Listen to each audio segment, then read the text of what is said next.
안녕하세요, 크립토 노마드입니다. 정말 너무도 존재감이 옅어져서 죽은 줄 알았던 이오스가 다시 깨어났습니다.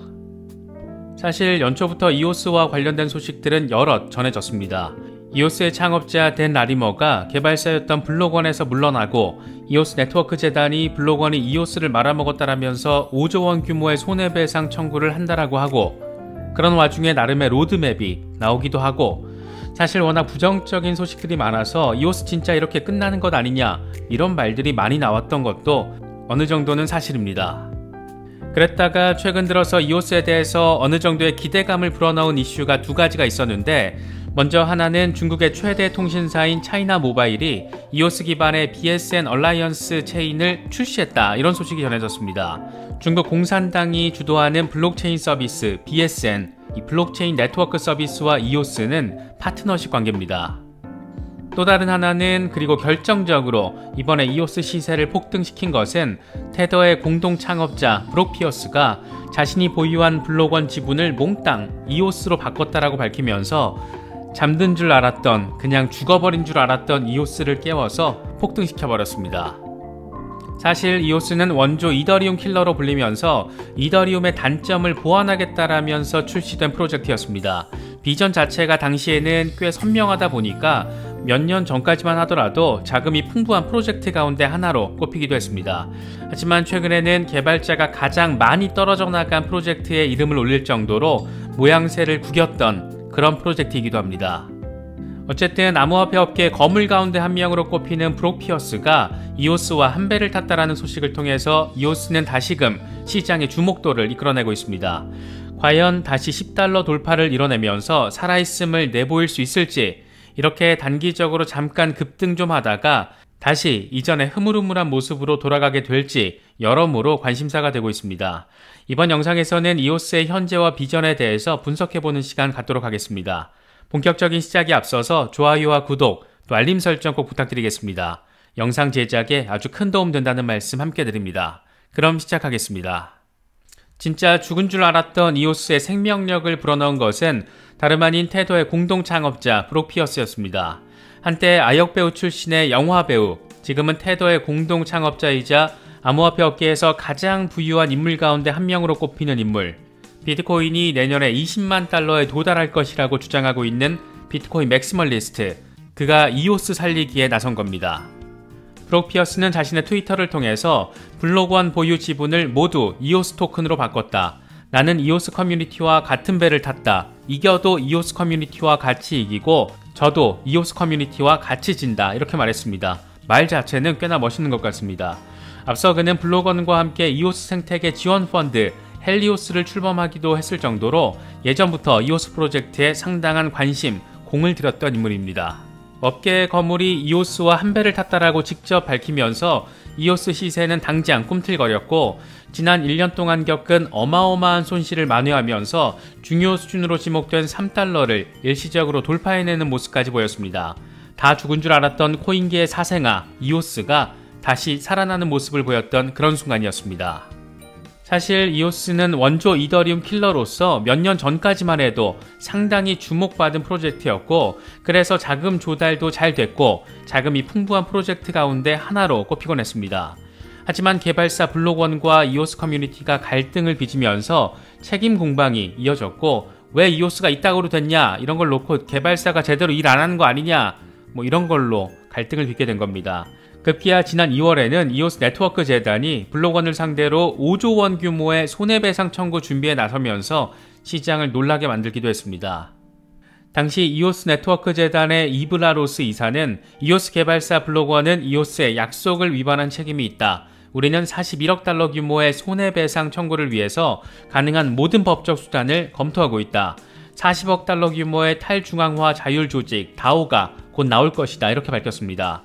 앞서 지난해 말에는 이오스는 실패한 상태다. 더 이상 블록원에 기대할 것이 없기 때문에 이오스 생태계 발전을 위해서 재단이 직접 나설 것이다, 이 같은 언급을 하기도 했습니다. 이렇게 이오스 프로젝트가 보이기에는 엉망진창으로 돌아가는 모습을 보이면서 개발자들도 많이 떨어져 나갔습니다. 지난해 개발자를 상당수 잃은 플랫폼 가운데 이오스가 꼽혔는데, 당시 포브스 보도 내용을 보면 2020년 12월 125명 정도였던 활성 개발자가 1년 만에 80명 수준으로 감소한 것으로 나타났습니다.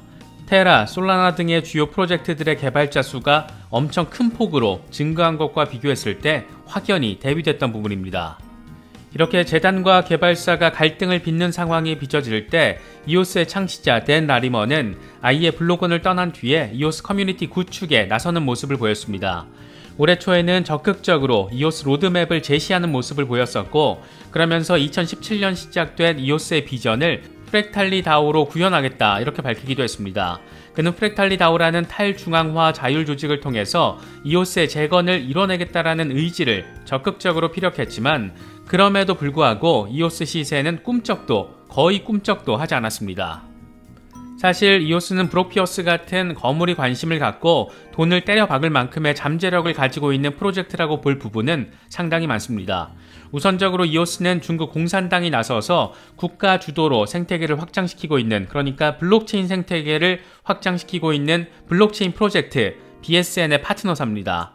역시 파트너사인 네오가 최근 BSN의 NFT 프레임워크 제공자로 선정되면서 상당히 시세를 받는 모습을 보였는데, 이오스 역시 어떤 방식으로든 그게 언제가 될지 뭐가 될지 모르겠지만 BSN의 미래와 함께 할 수밖에 없는 그런 존재이고, BSN의 비전이 현재로서는 꽤나 강력하다 이런 평가를 받고 있는 만큼 앞으로 이오스의 역할도 추가될 가능성이 상당히 높지 않나 그렇게 바라볼 여지도 존재합니다. 결국 관점을 좀 긴 시간을 두고 바라보면 시간이 좀 걸릴진 몰라도 이오스는 중국 정부의 블록체인 의지와 상당히 관련성이 깊다, 그렇게 상당히 깊숙이 역할을 할 가능성이 높다, 이런 관점으로도 바라볼 여지가 있습니다. 이런 부분은 중국 최대 통신사인 차이나 모바일이 BSN 얼라이언스 체인을 출시하면서 이오스 기반 기술로 결정을 한 것을 통해서도 잔적으로 바라볼 수가 있습니다. 당시 차이나 모바일은 이오스 프레임워크를 기반으로 중국 정부의 규제 요구사항을 충족했다 이렇게 밝혔는데, 중국이라는 거대한 잠재력을 가진 나라가 전 사회적인 블록체인 도입을 강화할 때 이오스는 BSN의 파트너사로 주목받을 수밖에 없는 구조에 이미 편입돼 있다라고도 할 수 있습니다. 까다롭고 까다로운 중국 정부, 지들 마음대로인 중국 정부의 규제 요구사항을 적어도 이오스 프레임워크에서는 쉽게 준수할 수 있다라는 의미가 이번 차이나 모바일의 BSN 얼라이언스 체인 출시를 통해서 어느 정도 보여진 것이다, 이런 수준으로도 바라볼 수 있을 것 같습니다. 이오스가 꿈꾸는 미래는 기술적으로는 좀 더 개선된 이더리움의 모습입니다. 댄 라리먼은 처음부터 이더리움의 고질적인 단점으로 지목된 부분을 개선하겠다라면서 이오스의 출범 배경을 설명하기도 했습니다. 이더리움의 고질적인 단점은 뻔합니다. 느린 처리 속도와 비싼 수수료입니다. 물론 이더리움 2.0으로의 전환이 이루어지면 많이 개선이 되겠지만 이건 지금도 right now, 지금 현재도 문제점으로 거론되고 있는 부분이기도 합니다. 먼저 수수료 이슈와 관련해서 이오스는 이오스 네트워크에서 구동하는 애플리케이션 개발자가 모든 수수료를 지불하기 때문에 사용자는 비용을 내지 않습니다. 조금 더 아주 많이 사용자 친화적인 플랫폼이라고 평가할 수 있습니다. 또 하나 처리 속도와 관련해서는 이오스는 3초마다 블록이 생성되고 거래가 확정되는데 45초가 걸리지 않습니다. 이더리움보다 최소 2배 이상 빠르다라고 볼 수 있습니다. 정리하자면 이오스는 사용자가 수수료를 부담하지 않고 처리 속도가 이더리움에 비해서 빠르다라는 점에서 유틸리티적 측면에서도 이더리움보다 더 우월하다, 이런 평을 받을 부분이 존재합니다. 기술적으로는 그렇다라는 겁니다. 하지만 시세 측면에서 또 생태계 확장 측면에서 감히 이더리움과 비교할 수 없을 정도로 형편없는 모습을 꽤 오랫동안 지속적으로 보여주면서 이오스는 코인계의 사생아, 이런 표현까지 얻게 되는 오명의 존재가 되기도 했습니다. 지난해 블록원이 이오스 기반의 암호화폐 거래소 볼리시를 출범했을 때 그때 이오스에 대한 기대감 사실 어느 정도 좀 크게 자리하기도 했었는데, 하필 그때 전후 시점에서 이오스 재단과 개발사의 갈등이 격화되는 모습을 보이기 시작하면서 이오스는 호재 속에서도 죽은 척, 정말 죽은 척 잠들어 있었습니다. 물론 지난해 15달러 수준으로 폭등했고 국내 업비트에서는 2만원 돌파를 시도하는 모습을 보이면서 이오스에 대한 기대감이 잠시나마 자리했던 적도, 그런 때도 있었습니다. 그런 기대감이 완전히 사라진 것만 같았을 때 지금 이오스의 예상 못했던 생명력이 불어넣어지고 있는 그런 모습인 것 같습니다. 일단 브로피어스가 나서면서 시세가 오르긴 했는데 과연 이게 단기적인 일시 펌핑에 그칠지 아니면 지속적인 성장 동력으로 작용하면서 시세 상승은 물론 프로젝트의 발전과 진전에도 기여를 하게 될지 여러모로 기대가 되는 부분입니다. 이오스의 경우에도 급등락 폭이 워낙 크다 보니까 지난해 고점에서 물려 계신 분들이 많은 그런 프로젝트로 꼽히기도 하는데, 일단 시세가 움직이고 긍정적인 환경이 조성되고 있다는 점에서 조금은 더 희망적으로 상황을 바라볼 수도 있지 않을까 생각됩니다. 물론 늘 그렇듯 지금 오른다라고 덜컥 뇌동매매 방식으로 매수하면 성공보다는 후회할 확률이 훨씬 더 높다는 점도 거듭 강조해서 말씀드립니다. 리스크를 테이킹하겠다라는 점이 확실하다라면 매수 타점을 지금 단계에서도 따져볼 수 있겠지만, 리스크는 무서운데 그냥 분위기 보니까 더 오를 것 같아서 사고 싶다, 적어도 이런 식의 접근은 가급적 피하실 수 있으면 좋겠습니다.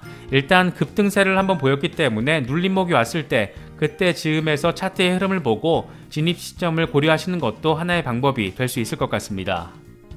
이번에 준비한 영상은 여기까지입니다. 가급적 이오스에 대해서 쉽게 정리를 해보려고 했는데 이오스 프로젝트를 바라보시는 데 있어서 조금이나마 도움이 될 수 있으면 좋겠습니다. 영상이 도움이 되셨다면 좋아요와 구독 또 알림 설정 꼭 부탁드리겠습니다. 영상 제작에 아주 큰 도움 된다는 말씀 함께 드립니다.